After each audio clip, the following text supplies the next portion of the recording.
Pasko mo eh. Hindi na po, sir. Hindi na po. Pasko ko naman na rin sa iyo. Ay siya. Okay, oh. Ay siya, salamat Sige, po. sige. Oh. Ayan. So, si sir nag-give back. Binigyan tayo ng papasko. So, salamat, sir. Sige, sige. Parang ako ata ang ako ang na-surprise.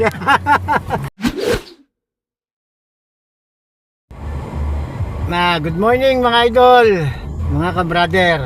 It's December 3, ikatlong araw ng ating pagpapalibreng sakay. So kakalabas ko lang po ng garahe.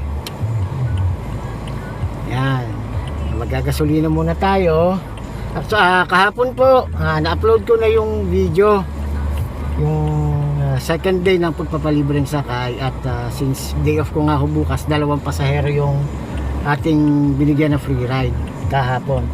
So ngayon may nag-book sa akin. May nag-book po sa akin na BAT MC. So ang target ko kasi na free ride ngayon ay senior citizen.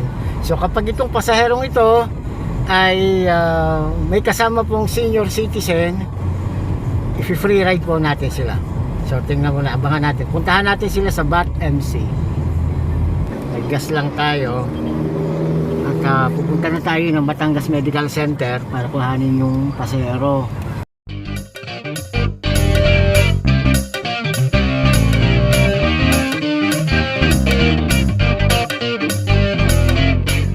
Yan, may kasama siyang senior.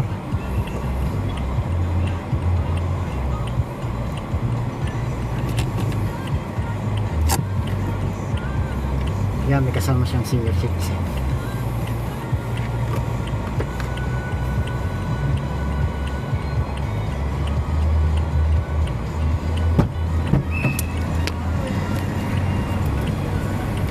Magandang umaga po.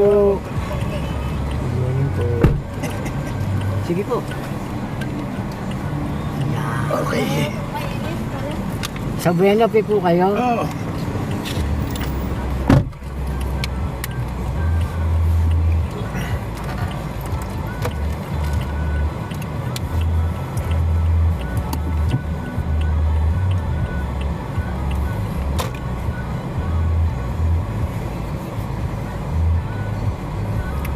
Kapabuhat.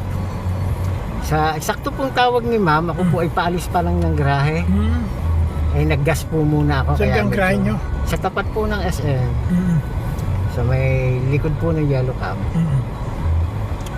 Kayo po ay ilang taon na, sir? 78. Wow, senior citizen na po kayo. Oh, yeah. Sobra pa.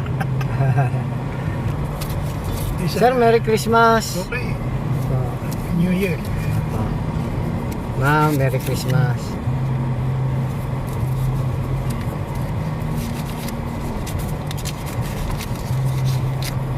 Diyan na kay Bitmili Bridge. Diyan na kay Bitmili Bridge. Okay ka lang po sa inyo na tayo naka-video. Abay, wala problema. Kayo po ay pang-apat pong pasahero simula December 1 na makakakuha po ng free ride. Buhat po sa akin. Kasi ngayon po, sabi ko, kung sino yung senior citizen na mapapasakay ko, ay siya pong makakakuha ng libreng sakay.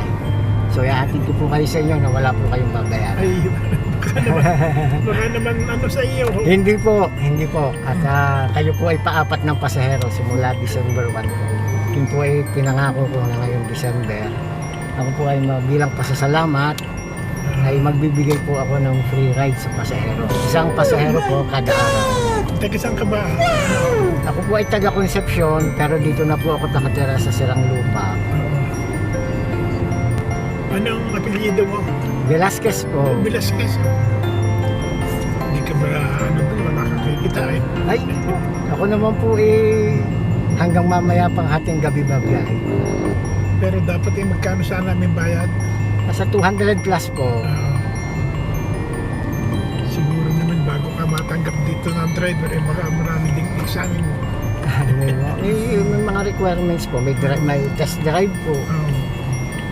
Minsan ako siya makaitaga Mindoro naman yung yun nag-drive nandito ng taxi. Taga Mindoro po namin ay Marlon ang pangalan. Taga Nawan sa Nagiba.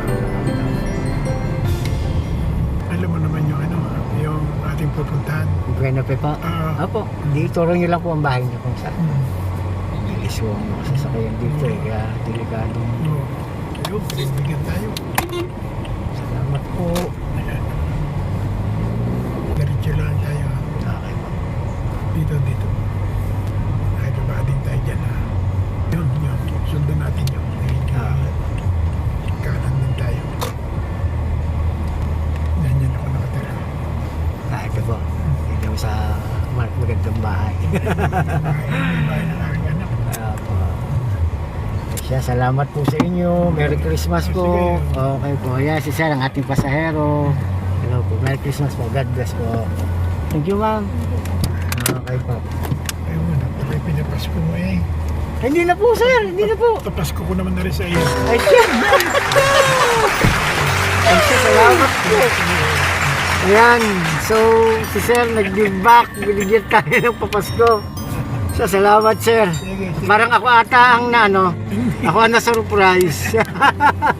Ma'am, thank you, sir. Salamat po. Salamat po naman. Napakarami po.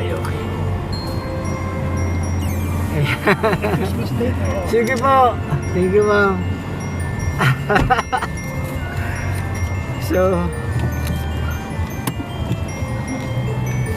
So yun, mga idol, mga ka-brother. Parang ako ang pinapasko sa halip na ako'y magbigay ng free ride sa kanya. Ako yung pinapasko niya. Binigyan ako ng 500. Thank you, Lord. Thank you po sa inyo. So, kahit po hindi ako bigyan ng papasko, importante po ay tayo makapagpasaya. Pero ako po talaga yung napasaya ni Sir. Hindi po natin ina-expect na siya na mag-give back si Sir. So yun po, maraming salamat po mga idol, mga ka-brother. Patuloy niyo pong tangkilikin ang Idol Taxi. Salamat po.